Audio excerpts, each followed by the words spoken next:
আসসালামু আলাইকুম। আমি আজকে হাইতির বিপক্ষে ব্রাজিল যে কি ধরনের ইলেভেন নিয়ে নামতে পারে সেটা আলোচনা করব।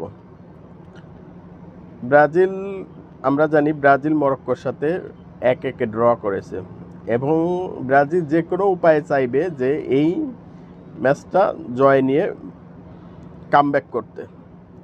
এটার জন্য ওরা অনেক হাই প্রেসিং ফুটবল খেলবে এবং অনেক টেকনিক্যালি পরিবর্তন করবে এবং সর্বোচ্চ চেষ্টা করবে কামব্যাক দেওয়ার জন্য। সো এই স্কোয়াডটা আসলে কার্লো আনচেলত্তি প্রেস কনফারেন্সে কিন্তু বলেই দিয়েছে যে আমরা আসলে যে 11টা নামাইছিলাম মরক্কোর বিপক্ষে ওই 11 থাকবে না, কয়েকটা পরিবর্তন হবে এবং কোন কে পরিবর্তন হবে এটা তিনি ডিক্লেয়ার করেন নাই, বাট বলছে যে যাদের যাদের একাদশে রাখা হবে তারা সবাই জানে।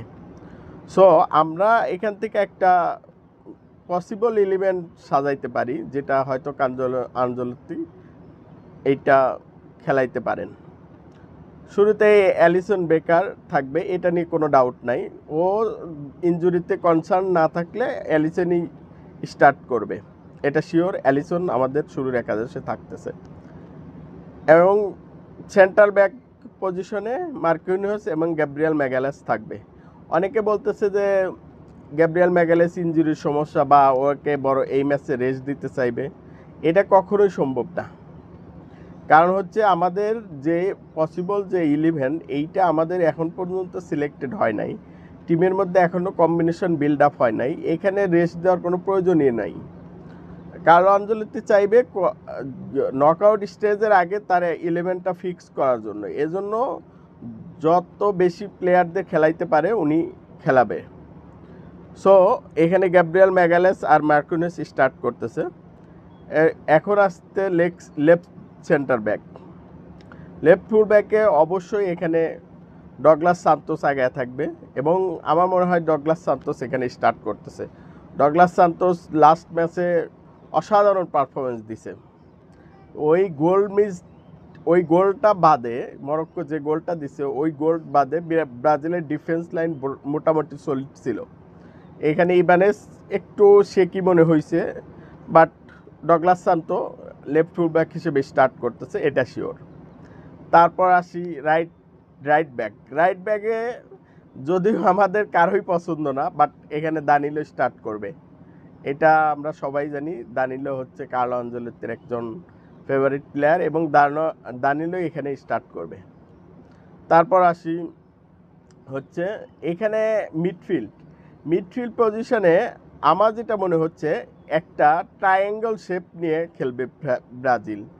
অর্থাৎ এখানে যেটা করবে একটা সিঙ্গেল পিভট নিয়ে খেলবে এবং ক্যাসিমেরো যদিও গত ম্যাচে বাজে পারফরমেন্স করছে, বাট আমার মনে হয় এখানে ক্যাসিমেরোই হচ্ছে ব্রাজিলের মিডের প্রাণ। ক্যাসিমেরো আসলে ফ্লপ করলে ব্রাজিল দাঁড়াতে পারবে না, এজন্য এখানে সিঙ্গেল পিভট রোলে ওই ক্যাসিমেরোকেই খেলাবে। ক্যাসিমেরোকে খেলাইলে মোটামুটি ডিফেন্স একটা সলিড থাকে। দেখা যায় যে অনেক সময় মার্কিনহোস, গ্যাব্রিয়েল ম্যাগালেস ও অনেক সময় উপরে উঠে যায়, সেক্ষেত্রে মার্কিনোস একা ব্যাকআপ দিতে হয়। এখানে যদি ক্যাসিমেরো একটু নিচে নামে খেলে তাহলে আমাদের জন্য ওই ডিফেন্সের সলিডিটিটা থাকবে, না হলে দেখা যায় ডিফেন্স অত বেশি সলিড থাকবে না। সো এখানে ক্যাসিমেরো স্টার্ট করতেছে। তারপর হচ্ছে বাম সাইডে যেটা করবে বুনো গুমেরেসকে খেলাবে এবং রাইট সাইডে লুকাস পাকুয়াতাকে খেলাবে। এখানে লুকাস পাকুয়াতাকে রাইট সাইডে খেলানোর কারণ হচ্ছে আমাদের রাইট সাইডে দেখা যায় যে আমরা এমনি উইক। সো এজন্য রাইট সাইডে লুকাস পাকুয়াতাকে খেলিয়ে লেফট সাইডে বুনো গিমারেস এবং মাঝখানে ক্যাসিমেরো, এখানে একটা ট্রায়াঙ্গেল শেপ ক্রিয়েট করবে যেটা সিঙ্গল পিভট যে রোলটা প্লে করবে ওইরকম একটা শেপ মিডফিল্ড নিয়ে কার্লো আনচেলত্তি খেলবে। সো এখন হচ্ছে দেখা যাক পাকুয়েতা এখানে, যদিও গত ম্যাচে সবচেয়ে বাজে পারফর্মার ছিল পাকুয়েতা এবং ক্যাসিমেরো আর ইবানেস, সাথে রাফিনার ব্যাপারটা পরে বলতেছি। এখন এইখান থেকে দেখা যাক পাকুয়েতা কতটুকু কামব্যাক করতে পারে, এবং পাকুয়েতা আর ক্যাসিমেরোর ওপরেই আমাদের আসলে মিডের মোটামুটি ডিফেন্ড করতেছে। তারপর আসি লেফট উইংয়ে ভিনিসিয়াস স্টার্ট করবে, এটা নিয়ে কোনো ডাউট নাই। রাইট উইংয়ে আমার মনে হচ্ছে এখানে কার্লো আনচেলত্তি রাফিনাকে স্টার্ট করাবে এবং রাফিনাকে 60 মিনিট খেলাবে, আর বাকি 30 মিনিট লুইস এনরিককে খেলাবে। এখানে রাইট উইংয়ে রাফিনা স্টার্ট করতেছে, লেফট উইংয়ে ভিনিসিয়াস, এবং হচ্ছে ভিনিসিয়াসের পারফরমেন্সটা অনেকটাই ডিপে ব্রাজিলের কয়টা গোল করতে পারে, বড় ব্যবধানে জিততে হলে এখানে ভিনিসিয়াসকে অনেক ভালো করতে হবে। ভিনিসিয়াস যেভাবে রান ম্যাক করবে বা করবে, এখানে ওই সাইডে এখানে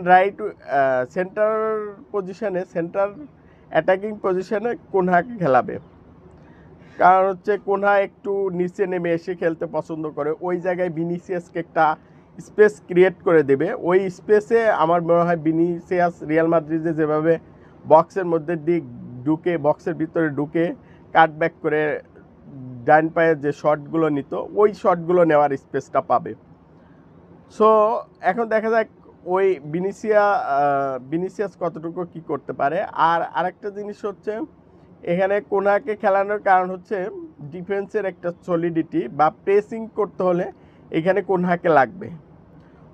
আমরা জানি কোনহা অনেক ভালো প্রেসিং করতে পারে, বা ও ফরওয়ার্ড বা মিডের সাথে একটা বন্ডিং ক্রিয়েট করে, মিড বা ডিফেন্সের সাথে একটা বন্ডিং ক্রিয়েট করে, একটা সেতুর মতো কাজ করে।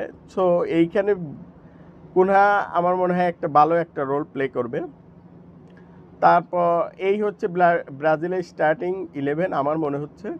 এখন দেখা যাক যদি ক্লিক করে তাহলে আমার মনে হয় এটা একটা বেস্ট স্কোয়াড হবে, এবং দেখা যায় যে আমার মনে হয় 4 গোলে জিতবে ব্রাজিল, 4 গোলের লিড নিয়ে জিতবে, আমি এতটুকু কনফিডেন্স। এবং এখানে ভিনিসিয়াস আমার মনে হয় গোল করবে, 2টা গোল করবে, এবং দেখা যাক কতটুকু কি করতে পারে। হাইতি অনেক লো ব্লকে ফুটবল খেলে, এবং ওদের ওই ব্লকটা ভাঙতে হলে শুরুতে 1-2টা গোল করতে হবে। ফার্স্ট 20 মিনিটের ওপর খেলাটা ডিপেন্ড করতেছে আসলে খেলাটা কত ব্যবধানে জিততে পারবে। ফার্স্ট 20 মিনিটে ব্রাজিল যদি 2 গোলের বা 1 গোলের লিড নিয়ে নিতে পারে, তাহলে খেলাটা ধরা চলে যে বড় একটা ব্যবধানে জিততে পারবে। এবং ফার্স্ট 20 মিনিট যদি ব্রাজিল গোল না করতে পারে, তাহলে আসলে বড় ব্যবধানে জেতা সম্ভব না। দেখা যাক কার্লো আনচেলত্তি কতটুকু প্ল্যান করতে পারে, এবং সাব হিসেবে এনরিককে নামাবে, আবার দানিলোকেও খেলাবে। সো দেখা যাক। ব্রাজিলের স্কোয়াডের তো প্লেয়ারের অভাব নাই, বাট যে জিনিসটা হলো এখানে ক্লিক করে না, বা টিমের মধ্যে যে একটা বন্ডিং, একটা কম্বিনেশন, এইটার জাস্ট অভাব। এইটা যদি কার্লো আনচেলত্তি ঠিক করতে পারে, তাহলে এটা ওয়ান অফ দ্য বেস্ট 11 হবে। দেখা যাক কতটুকু কি করতে পারে।